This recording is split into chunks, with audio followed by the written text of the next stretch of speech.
Newstalk Sauga 960 Raw. Mike Richards. Oh, the Leaf talk. Oh, the Leaf talk. There's lots of it. There's lots of love. There's lots of confetti throwing. I'm sure in some households, maybe it's gnocchi. Like the next guest we have, people are like, what is this, TLN? What's happening to the show?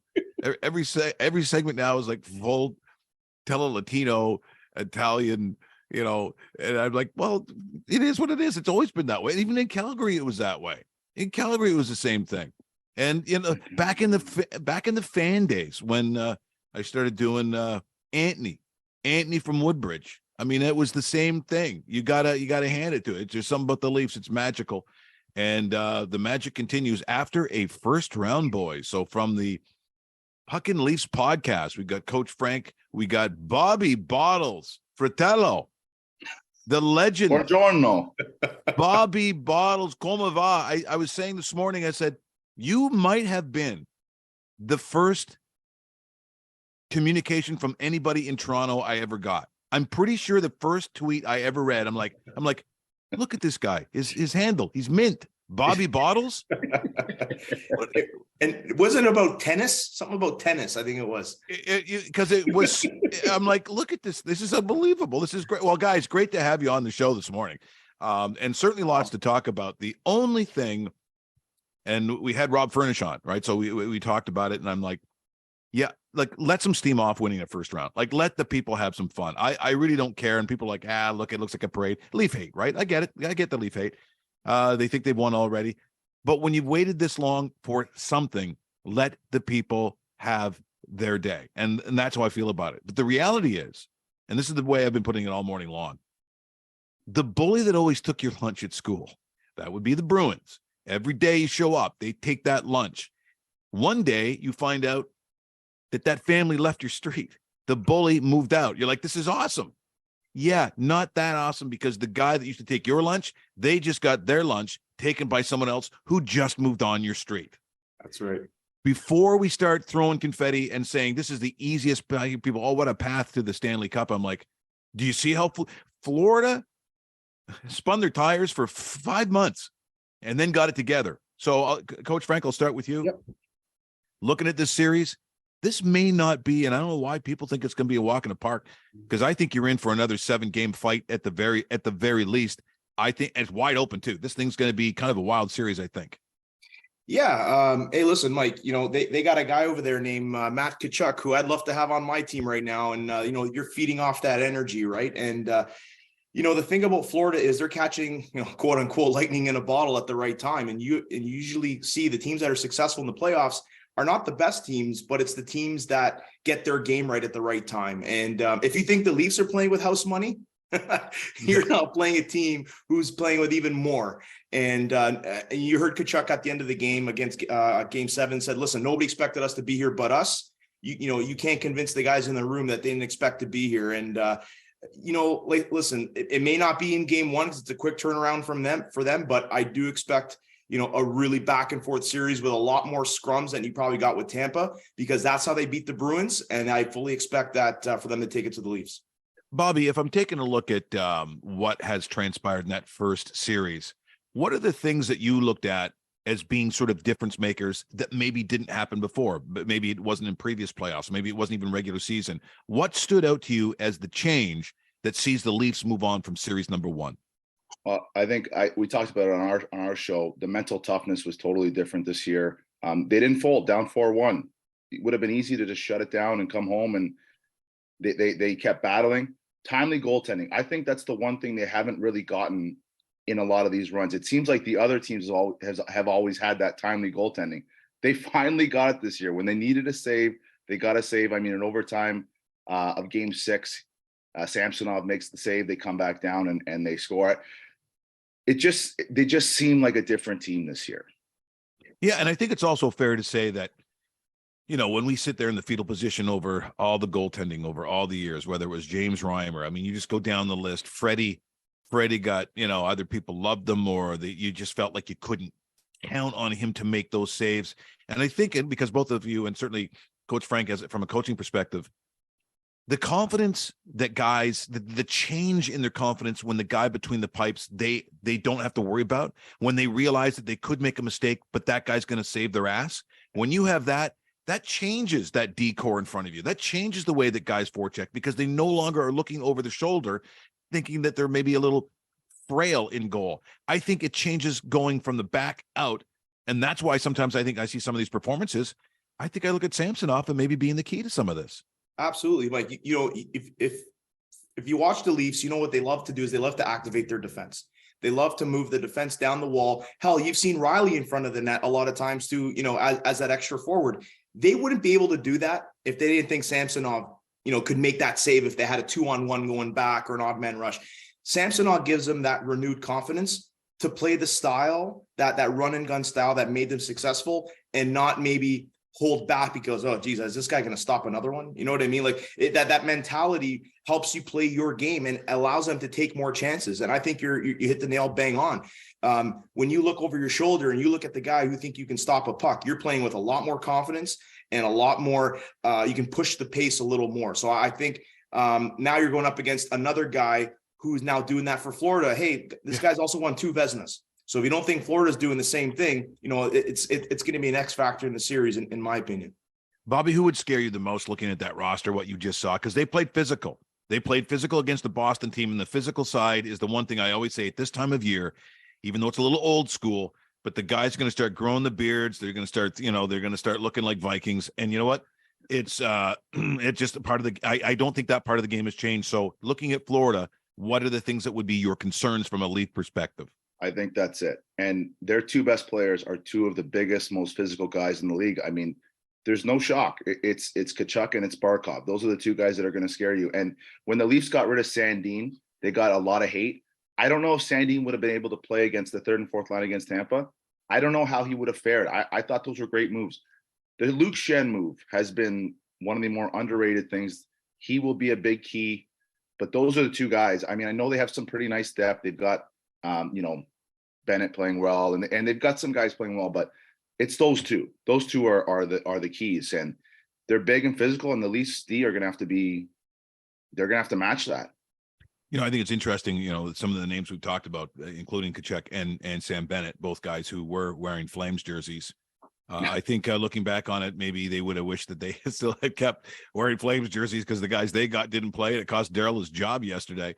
But it is this time of year again where it is the small details that will catch you. It's a bad line change. It's you know, some of those things that are, you know, even for goalies, it's things like angles, rebound accountability, like all those kinds of things all kind of matter. And I kind of look at then those intangibles like leadership. Where do you think the Leafs, who do they get the leadership from? Because sometimes it's a rah thing, and other times it's just by example. And it does vary from team to team. Where does leadership come from for you, Coach Frank, on the Leafs? Well, I think, yeah, you know, look no further than, you know, it's very easy to say, well, look at the guys who wear the letters on the jersey. You know, that's an easy thing to say. But I look at a guy like Nola Chari. I look at a guy, you know, like Luke Schenn, and I'll tell you why. We talked about the other night that the most surprising stat to us right now in the playoffs is the Maple Leafs lead the playoffs in hits and block shots. Yeah. And who would have thought we'd be saying about that about a Leafs team the last couple of years? And you know, it's contagious. You look at a guy like Achari, look at a guy like Schenn, O'Reilly blocking shots, going down to one knee, and who's blocking shots too? Austin Matthews is blocking shots now. Mitch Marner is blocking shots. Stuff like that is leadership. It's not always a pat in the back and a kick in the ass. It's by example. And for them doing the little things, like you said, on the ice, it becomes contagious and you get what we call a buy-in. Everybody buys in to a common goal, and that's what you're getting. So I look at like those 2 examples out of kind of off the board that have been absolutely crucial for their success. You know, it's funny when you talk about buy-in, that means that the players have also bought into their head coach. And so when I look at this coaching matchup, it's also a very interesting one, and everyone's very familiar with the guy behind the other bench. He's kind of he's been everywhere, but he's been here.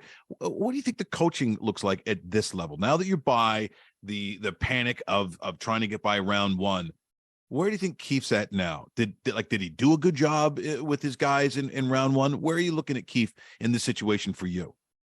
I think he kind of saved his behind with the Game 7 move of going 11-7. I thought for the first time, I'm not saying he outcoached John Cooper. I think for the duration of the series, I still thought he was outcoached a bit because he wasn't making those adjustments in the neutral zone. But I think for him going to the 11-7, which hurt the home matchup for Tampa, was the first more obvious sign that, Keefe is willing to make the big move. Keefe was willing to take Hall out. And now you have another beast where, listen, they've had success against Florida in the regular season. I know it's a different beast, but he's going to have to make those adjustments when Tkachuk is on the ice and when he's not. They're going to split Tkachuk and Barkov. If I'm looking at the lines, they're playing on two separate lines. So now he's got to figure out, because it looks like he's going back to 12-6, who's going to match up best. Because I guarantee you right now, Barkov is going to be right beside Matthews. So it's going to be interesting how he now moves his lines as the series progresses. What about for you, Bobby? What's your take on that? Whenever you win a series, I'm not going to criticize the coaching. I will say that they had a giant hump to get over. They had hey, you've got to get over the 20-year hump. And next round, if they are able to progress, they're going to have hey, you have to get over the 50-year hump. This is going to be the one round where we know in this city, it's impossible to block out the media. There shouldn't be any pressure. Obviously, they're not content with where they are, but I want to see how they play. I would love to see if they play a little bit more free, a little bit more easy. They won't have the weight of the world on their shoulders after getting over that first hump. This will be the one round. Florida is going to be very formidable. I mean, people aren't going to talk about them winning the President's Trophy last year. They're a real hockey team. And this is the one round where the media is not going to have that one narrative of, hey, you haven't done this, you haven't done that. This is just going to be go out there, play a good hard 7 games. And I think me being a fan of another team that had to get over a hurdle, I noticed them play a lot more freer and easier as the playoffs went on. Well, let's talk about that team, Bobby. Who's the secret team? Who's the secret team that you're not going to like it, Michael? But I'm a big Canucks fan. So, no, I know. Sorry, Mike. Sorry, man. What can I do? That's like going to an Italian restaurant. They say, by the way, it's vegetarian only. What are you talking about? It's tough. I couldn't help it. But we saw they couldn't get over Chicago. Once they got over Chicago, they just played free and easy, and I want to see that from the Leafs. I think that's the one key, is that just the weight of the world has kind of been taken off their shoulders for one round.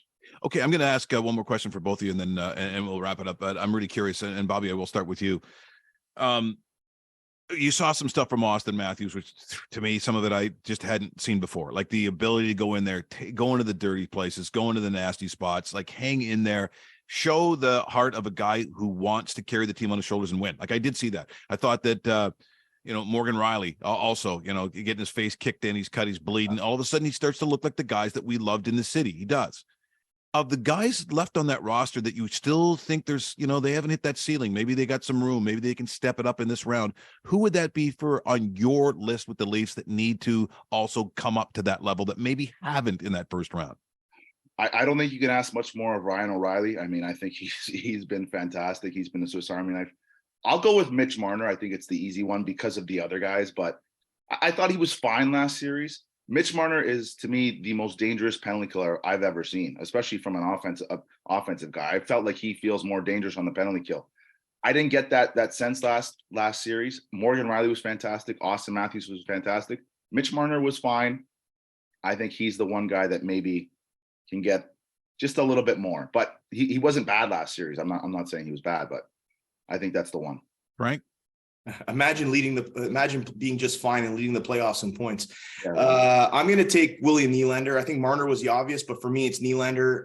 And we talked about it on our show. I think the X factor, again, for me is also there's no Victor Hedman back there. There is not a guy that's going to play 30 minutes, 32 minutes. Like Ekblad can't do it anymore. Montour's not that guy. Nylander should be looking at this lineup and like, you know what?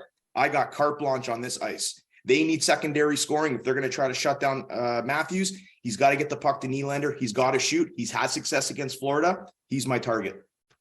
Guys, great job here this morning. It was awesome having you on the show. We'll definitely try to do this again when we've got time. And by time, I mean, if the Leafs stay in it, then we'll get a chance to do more of this stuff. But that was Fratelli. That was amazing. So take care. Ci vediamo, and we'll talk to you again real soon. Thanks, guys. Go Leafs. Thanks, guys. Appreciate it.